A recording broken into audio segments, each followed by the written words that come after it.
அரசியல் விமர்சகர் திரு ஜெகதீஷ் இணைந்திருக்கிறார். திரு ஜெகதீஷ், எவ்வளவு சீக்கிரம் முடியுமோ அவ்வளோ சீக்கிரத்தில் முடிவை அறிவிப்பேன் அப்படின்றப்போ அந்த முடிவுகள் எடுக்கப்பட்டு விட்டது அப்படின்னு பார்க்கலாமா?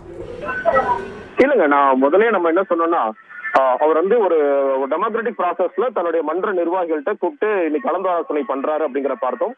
அதே மாதிரி அவர் சொல்றாரு, நான் அவங்களும் உங்களுக்கு கருத்துக்களை தெரிவிச்சாங்க, நானும் என்னுடைய வியூ பாயிண்ட் தெரிவிச்சேன் அப்படின்னு சொல்றாரு. இதற்கு பிறகு அவர் என்ன முடிவு எடுப்பேன் அப்படிங்கிறத இப்ப நிறைய பேர் சொல்லும்போது ஏற்கனவே அறிக்கையெல்லாம் ரெடி ஆயிடுச்சு, அவர் முன்முடிவுல தான் வந்திருக்காரு, இந்த கூட்டமே சும்மா கண்துடைப்புக்கான கூட்டம் அப்படிலாம் சொன்னாங்க. அதெல்லாம் கிடையாது அப்படிங்கிறத அவர் ப்ரூவ் பண்ணிருக்காரு. ஒண்ணு. இன்னொன்னு, நான் முதல்ல சொல்ற மாதிரி அவர் ஃபுல் ஸ்டாப் வைக்கணும்னு நினைச்சிருந்தா என்னைக்கே ஃபுல் ஸ்டாப் வச்சிருக்கலாம். என்னைக்கு அந்த லீக் லெட்டர் வந்துச்சு அன்னைக்கே ஃபுல் ஸ்டாப் வைக்கலாம். அவருடைய மனசுல ஃபுல் ஸ்டாப் வைக்க கூடாது அப்படிங்கறதா இருக்கு. அவரே பல தடவை சொல்லிருக்க மாதிரி இப்ப இல்லைன்னா எப்ப இல்ல அப்படிங்கிறதுக்கு இன்னும் வாய்ப்புகள் இருக்கு. நான் இப்போ இன்னைக்கு நம்ம பார்க்க நிறைய பேர் அரசியல் கட்சிகள் குறித்து கேட்டிருக்காருங்கிற விஷயம் வந்தது. அரசியல் கட்சி இப்ப துவக்கின மக்கள் எப்படி பார்ப்பாங்க, மன்றத்துல சில விஷயங்கள் எனக்கு அதிருப்தியா இருக்கு, பல விஷயங்கள் சொல்லிருக்காரு. இதெல்லாம் சொல்வதற்கான மிக முக்கியமான காரணம் அரசியல் கட்சி நிச்சயமா நம்ம துவங்கணும் அப்படிங்கறது அவர் மனசுல இன்னும் ஸ்ட்ராங்கா இருக்கு அப்படிங்கறத நான் என்னுடைய பார்வையாக இருக்கிறது. இல்லை, இப்போ ரசிகர்கள் சொல்லியிருக்கக்கூடிய விஷயங்கள் நீங்கள் எது எடுத்தாலும் எந்த முடிவு எடுத்தாலும் சரி அப்படின்றப்போ அதில் வர்றாரு வரல அப்படின்னு ரெண்டு பார்வையுமே இருக்கு இல்லையா? ஆமா, நான் முதலே சொன்னேன், நீங்க என்ன சொல்ல போனா அந்த லெட்டருக்கு பிறகே நம்ம மன்ற நிர்வாகிகள்லாம் பேசும் பொழுது நாங்க வாழ்றதே அவருக்காகத்தான். அதனால அவர் என்ன சொன்னாலும் எங்களுக்கு சரி, அவரோட உடல்நிலை தான் எனக்கு முக்கியம் சொல்லி சொன்னதெல்லாம் நம்ம பார்த்தேன்.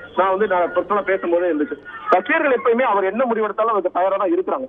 ஆனா இப்ப அவங்களே சொன்னது நாங்களே எதிர்பார்க்காத அளவுக்கு மக்கள் நிறைய பேர் ஒரு மக்கள்கிட்ட எழுச்சி இருக்கு, அவர் வரணும்னு நினைக்கிறாங்க அப்படிங்கறது தகவலை நாங்க அவர்கிட்ட பகிர்ந்திருக்கோம் அப்படின்னு சொல்றாங்க. அப்படி இருக்கும்போது மக்கள் மத்தியிலேயும் ஒரு எழுச்சி இருக்கு, அவர் வரணும்னு நினைக்கிறாங்க பொழுது இதெல்லாம் பரிமாறப்பட்டிருக்கும். இதெல்லாம் கண்டிப்பா கூர்ந்து கவனிச்சிருப்பாரு. இன்னும் அந்த லெட்டர் வந்த பிறகு என்னென்ன நடந்துச்சு, அரசியல் களத்துல நடந்துச்சு, மக்கள் எவ்வளவு பேர் ஊர்வலம் வந்தாங்க, எல்லாத்தையும் அவர் பார்த்திருப்பாரு. அதெல்லாம் பார்த்த பிறகுதான் அவர் இதுல முடிவெடுக்க வேண்டிய ஒரு தருணம் இது அப்படின்னு சொல்லி அவரு அந்த நிலைமைக்கு வந்திருப்பாரு நான் பார்க்கிறேன். நன்றி திரு ஜெகதீஷ். இணைந்து உங்களுடைய பார்வைகளை வெளிப்படுத்தியதற்கு நன்றி. திரு சுமன் ஸ்ரீராமன் அரசியல் விமர்சகர் இணைந்திருக்கிறார். திரு சுமன் ஸ்ரீராமன், மிக விரைவில் முடிவை அறிவிப்பேன் அப்படின்னு சொல்லியிருக்காரு. இது என்ன மாதிரியான முடிவுகளாக இருக்கும்னு நினைக்கிறீங்க? இதை பத்தி நம்ம எவ்வளவு நாளைக்கு இன்னும் ஸ்பெகுலேட் பண்ண போறோம் அப்படிங்கிறது தான் எனக்கு கவலை அளிக்கிற ஒன்று. ஏன்னா இறுதியாக என்ன சொல்லப்பட்டது, இன்று ஒரு முடிவு வரும். மீட்டிங் முடிந்த பிறகு என்ன சொன்னாங்க, சரி விரைவில் நாளை ஒரு முடிவு அறிவிக்கப்படும் அப்படின்னு. இப்ப அவர் என்ன சொல்றாரு, மிகவும் விரைவில், அதாவது எவ்வளவு சீக்கிரமாக முடியுமோ. அதுக்கு என்ன அர்த்தம்? எவ்வளவு சீக்கிரமாக முடியுமோ என்றால் ஒரு மாதமா, ஒரு வாரமா, ஒரு நாளா, என்ன கிரைட்டீரியாவினுடைய அடிப்படையில் அந்த முடிவு எடுக்கப்படும்? புரியாத புதிராக தாங்க இருக்கு. ரொம்ப வருத்தம் அளிக்கிறது. ஏன்னா பலருக்கு அவர் மீது ஒரு நம்பிக்கையும் ஒரு எதிர்பார்ப்பும் இருந்தது. ஏன்னா அவர் திட்டவட்டமாக தெரிவித்தவர், அதாவது அரசியலுக்கு வருவேனோ வரமாட்டேனோங்கிற மாதிரி இல்ல, திட்டவட்டமாக தெரிவித்தவர் 234 தொகுதிகளுக்கும் நம்ம வேட்பாளர்களை நிறுத்த போறோம்னு சொன்னவர் இன்னும் ஒரு வேசிலேட்டிங் மூட்ல இருந்தாக்கா அப்புறம் எப்படி சொல்லுங்க? தேர்தலே 4 மாசம் இருக்கு, 5 மாசம் மேக்சிமம். இன்னும் வரணுமா வேணாமாங்கிறதே முடிவெடுக்கல. தாமதப்படுத்துவது கூட அவருடைய நிர்வாகிகள் தொண்டர்கள்ட்ட ஒரு அதிருப்தி ஏற்படுத்துமா? நிச்சயமாக ஒரு ஏமாற்றம். அவர் வரவில்லை என்றால் நிச்சயமாக அவர்களுக்கு ஒரு ஏமாற்றம் இருக்கும் இல்லையா? வரலைன்னா முதலே சொல்லியிருக்கலாமே.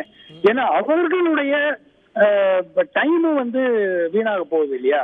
அதுக்காக அவர்கள் எடுக்கும் நடவடிக்கைகள், எவ்வளவு பேர் ஊர்ல இருந்து வர்றாங்க, மாவட்ட செயலாளர்கள் வர்றாங்க, அவங்களுக்கு செலவு இருக்கிறது.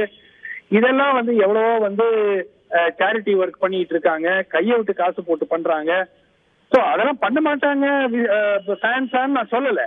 ஆனால் நிச்சயமாக அரசியல் இவர் வருவாரு அப்படிங்கிற எதிர்பார்ப்போட தான் நிச்சயமாக சில விஷயங்களாவது அவங்க செஞ்சுட்டு இருப்பாங்க.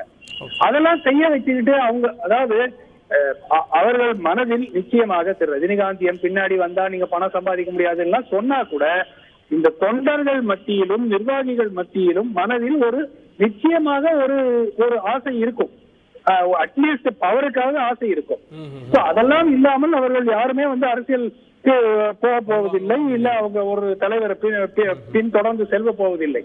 அதனால நிச்சயமா அவங்களுக்கு தான், எனக்கு பொதுமக்கள் எப்படி இருப்பாங்களோ இல்லையோ அது வேற விஷயம். ஆனால் அவர்களுடைய ரசிகர்களை அவர் ஏமாற்றக்கூடாது அப்படிங்கிறது தான் எனக்கு.